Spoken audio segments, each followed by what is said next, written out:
Imagine நீங்க ஒரு நாள் ராத்திரி நல்லா தூங்கிட்டு இருக்கீங்க. திடீர்னு நெஞ்சில ஒரு பயங்கரமான வலி. ஒரு பெரிய பாறாங்கல்ல தூக்கி நெஞ்சில வச்ச மாதிரி ஒரு ஃபீலிங், ரைட்? ஆமா, எக்ஸாக்ட்லி. உசுரே போகிற மாதிரி இருக்கும்.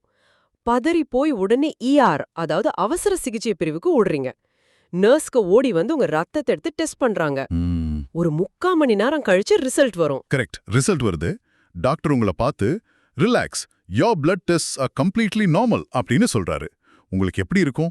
அப்பாடா தப்பிச்சோன்னு ஒரு பெரிய நிம்மதி வரும் இல்லையா? கண்டிப்பா எல்லாருக்கும் அந்த நிம்மதி வரதான் செய்யும். ஆனா அந்த நார்மல் ரிசல்ட் உங்கள மரணத்தோட விளிம்புக்கு கொண்டு போற ஒரு கொடூரமான ட்ராப்பா இருந்தா?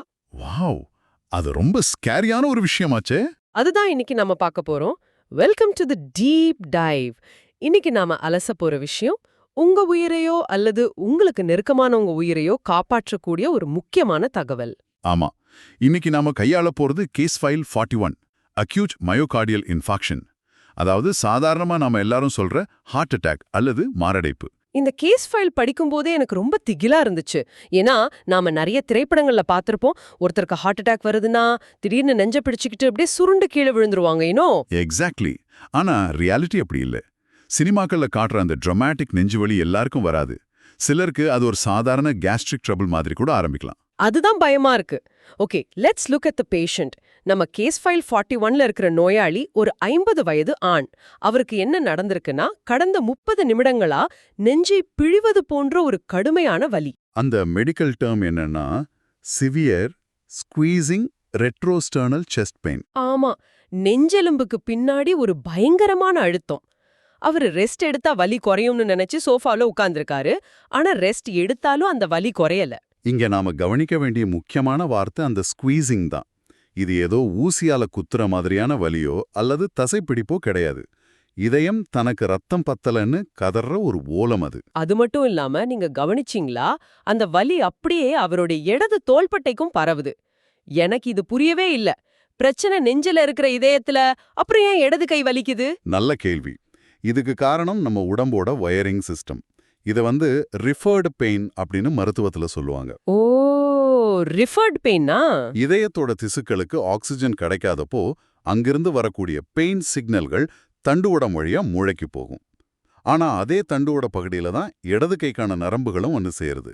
ஓஹோ, அப்போ மூளைக்கு எந்த நரம்புல இருந்து சிக்னல் வருதுன்னு கன்ஃபியூஸ் ஆயிடுமா? எக்ஸாக்ட்லி. 2 நரம்புகளும் ஒரே இடத்துல கிராஸ் ஆகுறதால மூளை கன்ஃபியூஸ் ஆகி, ஓகே இடது கையில இருந்தும் வலி வருது போல அப்படின்னு தப்பா புரிஞ்சுக்குது. வாவ், மூளையே கன்ஃபியூஸ் ஆகுற அளவுக்கு ஒரு ஷார்ட் சர்க்கியூட் நடக்குது. அப்புறம் அந்த நோயாளி ரொம்ப பதட்டமா இருக்காரு, அதிகப்படியான வியர்வை கொட்டுது, மூச்சு திணறல், இதய படபடப்பு எல்லாம் இருக்கு.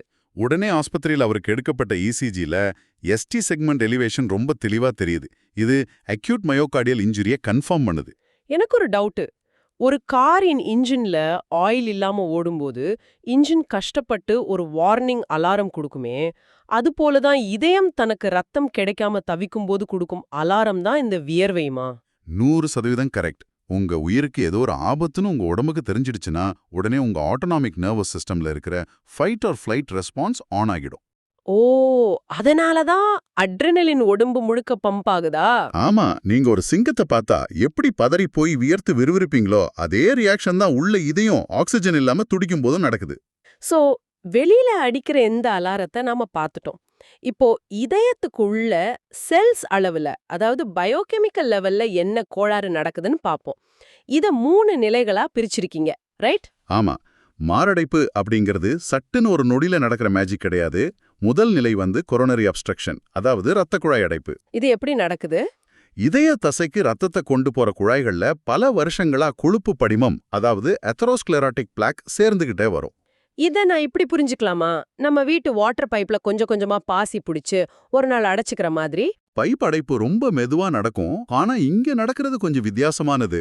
அந்த பைப்ல அடைச்சிருக்கிற கொழுப்பு படிமம் திடீர்னு ஒரு நாள் உள்ளேயே வெடிச்சிடும். வெயிட், வெடிச்சிடுமா? பிளாக் ரப்சர் ஆகுமா? ஆமா, வெடிச்ச உடனே நம்ம ரத்தத்துல இருக்கிற பிளேட்லெட்ஸ் எல்லாம் ஐயோ ஏதோ காயம் பட்டுடுச்சுன்னு நினைச்சு அந்த வெடிப்பு அடைக்க போய் அங்கே ஒரு பெரிய ரத்த கட்டியை உருவாக்கிடும். த்ரோம்போசிஸ் அப்படின்னு சொல்லுவாங்க. ஓ மை காட், அப்போ ரத்த ஓட்டம் அப்படியே சடனா நின்னுடும். எக்ஸாக்ட்லி, 100% நின்னுடும். இதுதான் ஸ்டேஜ் 2, அதாவது மெட்டபாலிக் ஷட் டவுனுக்கு காரணம். ரத்தம் நின்னுடுச்சுன்னா ஆக்சிஜன் சப்ளை கட் ஆயிடும், செல்லோட செயல்பாடுகள் நின்னுடும் இல்லையா? கரெக்ட். இதய செல்கள் எப்பவுமே ஆக்சிஜனை பயன்படுத்தி தான் ஏரோபிக் ரெஸ்பிரேஷன் மூலமா ஏடிபியை உருவாக்கும்.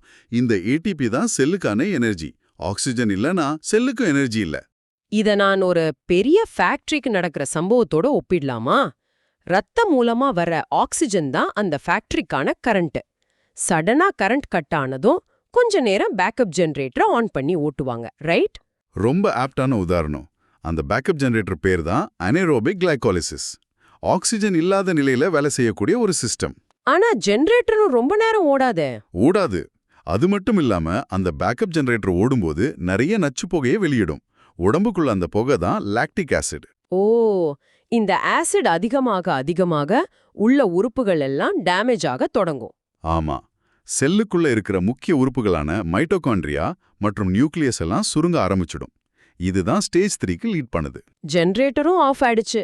அப்போ ஃபேக்டரியோட கதவுகள் எல்லாம் உடைஞ்சு உள்ள இருக்கிற பொருட்கள் எல்லாம் வெளியே சிதறிடுமா? சரியா சொன்னீங்க. அதுதான் stage 3, membrane failure and leakage. செல்லுக்குள்ள எனர்ஜி முற்றிலுமா தீர்ந்து போனதால அந்த செல்லோட சுவரை கட்டுப்பாட்டுல வச்சுக்க முடியாது. சுவர் உடைஞ்சிடும். அப்போ உள்ள இருக்கிற விஷயங்கள் எல்லாம் லீக் ஆகிடுமா? ஆமா, உள்ளே ரொம்ப பத்திரமா இருக்க வேண்டிய இன்ட்ரா செல்லுலர் என்சைம்ஸ் மற்றும் பல வகையான புரதங்கள், குறிப்பா மயோகுளோபின், சிகேசிஎம்பி, அப்புறம் ட்ரோபோனன்ஸ், இது எல்லாமே வெடிச்சு ரத்தத்துல கசிய தொடங்கும். ஓகே, செல்கள் உடைந்து இந்த புரதங்கள் எல்லாம் ரத்தத்துல கலக்குதுன்னு தெளிவா புரிஞ்சுக்கிட்டோம். இப்போ நாம அந்த ட்ராப்புக்கு வருவோம். ஆமா, தென் நார்மல் ட்ராப். நெஞ்சு வலின்னு வந்தோடனே அவர் ரத்தத்தை எடுத்து டெஸ்ட் பண்ணினா இந்த புரதங்கள் எல்லாம் ரத்தத்துல இருக்கும். அதை வச்சு உடனே மாரடைப்ப உறுதி செஞ்சிடலாம். ஆனா வலி வந்து 30 நிமிஷத்துல அவர் ஹாஸ்பிட்டலுக்கு வந்துட்டாரு. டெஸ்ட் பண்ணும்போதெல்லாம் நார்மல்னு வருதே. இதுதான் அந்த மருத்துவ புதிர். எந்த புரதமும் ரத்தத்துல அதிகமா காட்டாது. வெயிட் அ மினிட், இது எனக்கு சுத்தமா புரியல. நீங்களே சொல்றீங்க இதய செல்கள் எல்லாம் வெடிச்சு புரதங்கள் வெளியே சிதறிடுச்சுன்னு. ஆனா முதல் 30 நிமிஷத்துல டெஸ்ட் எடுத்தா ரிசல்ட் நார்மல்னு வருமா? இது ரொம்ப ரொம்ப ஆபத்தான ட்ராப் ஆச்சே. ரொம்ப ஆபத்து தான். இத நம்பி கேஸ் ட்ரபிள் தான் போல இருக்குன்னு நினைச்சு நோயாளி வீட்டுக்கு போனா நிலைமை ரொம்ப மோசமாயிடும். ஆமா, இது ஏன் இப்படி நடக்குது? என்னன்னா, இதய செல்கள் உடைஞ்சு அங்கிருந்த அந்த புரதங்கள் கசிஞ்சு உடம்போட பொதுவான ரத்த ஓட்டத்துக்கு, அதாவது சிஸ்டமிக் சர்க்குலேஷனுக்கு வந்து சேர கொஞ்ச நேரம் எடுக்கும். ஓஹோ, இது இன்ஸ்டன்டா நடக்கிறது கிடையாதா? கிடையாது. அந்த புரதங்கள் எல்லாம் இதயத்திலேயே தேங்கி நின்னு மெதுவாதான் கை நரம்புல எடுக்கிற ரத்தத்துக்கு வந்து சேரும்.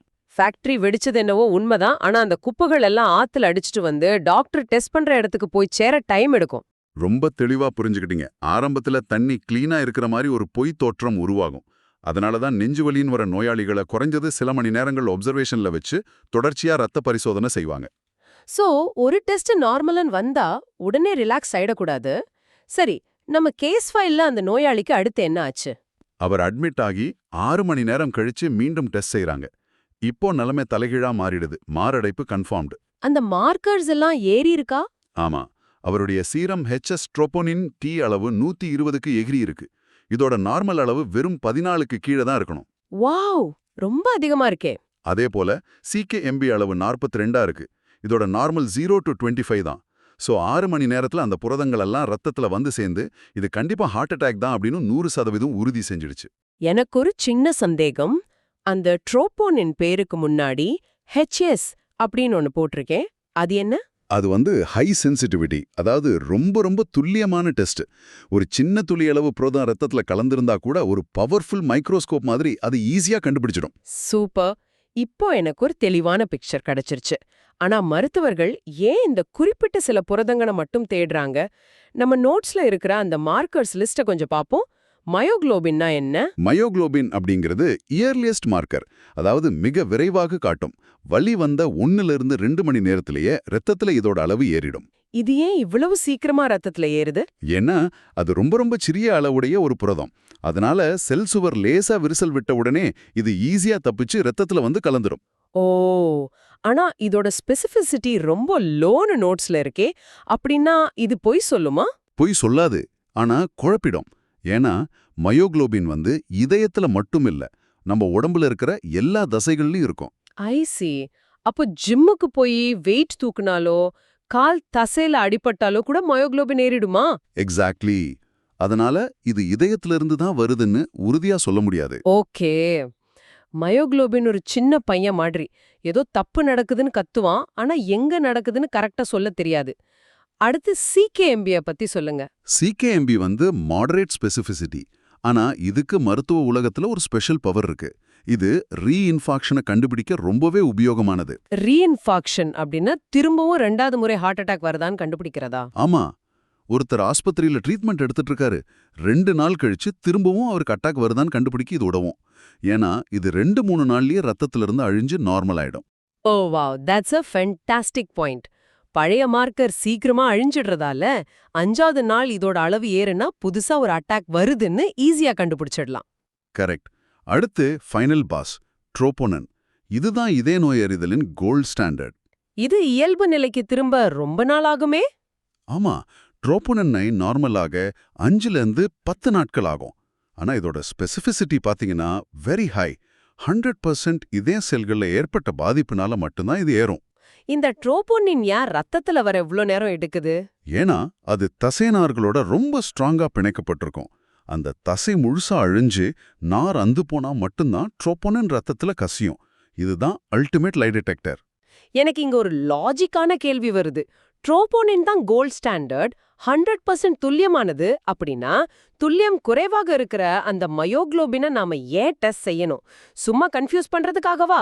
அது அந்த பட்டியலிருந்து தூக்கிடலாமே? லாஜிக்கான கேள்விதான். ஆனா இருதய மருத்துவத்துல டைம் இஸ் மசில் அப்படின்னு ஒரு வாக்கியம் இருக்கு. நீங்க கடத்துற ஒவ்வொரு நிமிஷமும் இதயத்தோட ஒவ்வொரு சதையா செத்துக்கிட்டு இருக்குன்னு அர்த்தம். ஓஹோ, ட்ரோபோனின் நேரம் ஆகுமே? ஆமா, ட்ரோபோனின் ஏற 3லிருந்து 12 மணி நேரம் வரைக்கும் ஆகலாம். நீங்க அது வரைக்கும் வெயிட் பண்ணினா இதயம் முழுசா செத்து போயிடும். அப்போ மயோகுளோபின் முன்னாடியே ஏறி நமக்கு ஒரு வார்னிங் கொடுக்கும், அப்படியா? எக்ஸாக்ட்லி. மயோகுளோபின் ஏறி இருந்து இசிஜிலையும் மாற்றம் இருந்தா உடனே ட்ரீட்மெண்ட்டை ஆரம்பிச்சிடுவாங்க. வேகம் வேணும்னா மயோகுளோபின், துல்லியம் வேணும்னா ட்ரோபோனின்.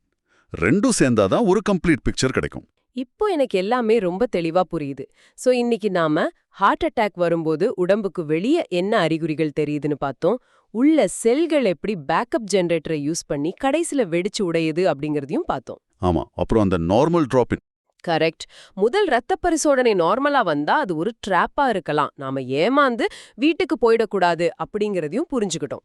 அதனால இத கேட்டுட்டு இருக்கிற உங்களுக்கு நான் சொல்ல விரும்புறது ஒண்ணுதான். நெஞ்சு வலியால் மருத்துவமனை சென்றால் முதல் டெஸ்ட் நார்மல் என்று வந்தவுடன் அப்படான ரிலாக்ஸ் ஆகி விடக்கூடாது. மருத்துவர்கள் சொல்ற மாதிரி அப்சர்வேஷன்ல இருங்க. ஏன்னா இங்க டைமிங்கும் தொடர்ச்சியாக எடுக்கக்கூடிய ட்ரோபோனின் மாதிரியான டெஸ்டுகளுமே உண்மையான ஹீரோக்கள். கரெக்ட். இன்னைக்கு நாம விடைபெறதுக்கு முன்னாடி நான் உங்களுக்கு ஒரு புதிரான கேள்வியை விட்டுட்டு போறேன். இதயத்துக்குள் மட்டுமே பாதுகாப்பா இருக்க வேண்டிய இந்த ட்ரோபோனின் மாதிரியான புரதங்கள் செல்கள் உடைந்து ரத்தத்துல அதிக அளவுல கலக்கும்போது உங்க உடலோட இம்யூன் சிஸ்டம் அதை எப்படி பார்க்கும்? ஓ, அது ரத்தத்துக்கு புதுசு இல்லையா? அப்போ நம்ம இம்யூன் சிஸ்டம் அதை ஒரு ஏலியன் மாதிரி பாக்குமா? அதுதான் $1 மில்லியன் கேள்வி. அந்த புரதங்களை ஒரு ஃபாரின் இன்வேடரா நினைச்சு நம்ம உடம்பு தாக்குமா? இல்ல இது நம்ம உடம்போட குப்பை தான் அப்படின்னு புரிஞ்சுக்கிட்டு அதை எப்படி பாதுகாப்பா கிளீன் பண்ணும்? இது நிஜமாவே ஒரு மைண்ட் ப்ளோயிங் கேள்வி. செல்கள் எப்படி உடையுதுன்னு பார்த்த நாம நம்ம உடம்ப அதை எப்படி சரி செய்ய போராடுதுன்னு யோசிக்கிறதே ஒரு பெரிய விஷயம்தான். இத பற்றி நீங்களும் கண்டிப்பா யோசித்து பாருங்க. மீண்டும் ஒரு அட்டகாசமான டீப் டைவ்ல சந்திக்கிறோம். Keep learning.